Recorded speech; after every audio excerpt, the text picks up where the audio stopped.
Azimio la Umoja One Kenya presidential candidate, that is Raila Odinga, has prioritized reduction in the cost of living as top of his agenda if he assumes office. Odinga has laid out what he describes as an economic revolution plan to bring down the cost of living within his first 100 days. So among the key sectors earmarked for stimulus and recovery include agriculture, manufacturing and digital economy, as Samogina reports on Odinga's planned first 100 days in office.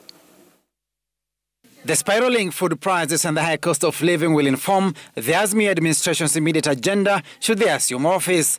Odinga has listed bringing down the cost of living as a priority action point to be executed within his first 100 days in office.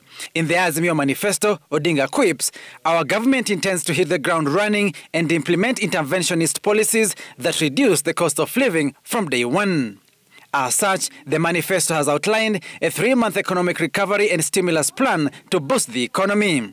On food production, the Odinga administration has listed the promotion of agro-processing and value addition as critical elements to spur food production, while implementing a minimum return guarantee framework for farmers to ensure they get value for money for their produce. To cut down on production costs pushed up by the high fuel prices, the Azimio administration seeks to continue President Uhuru Kenyatta's efforts on reduction in the cost of energy. Odinga seeks to restructure the supply and distribution of infrastructure around power utilities, create a roadmap towards stabilizing petroleum pricing policies, and attract investments to alternative sources of energy and renewable energy.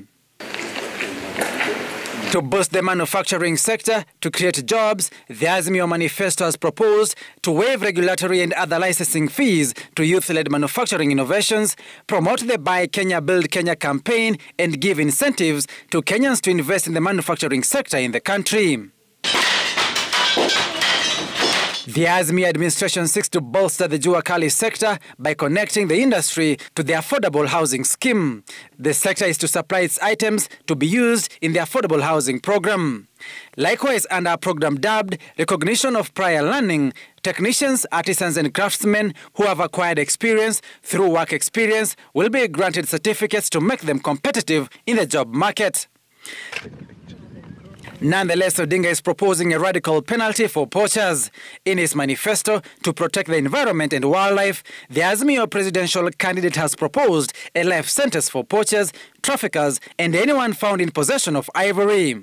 In promoting youth affairs, including sports and the creative economy, the Azimio administration has proposed the reintroduction of the Ministry of Sports, as was in the late President Mwai Kibaki's administration.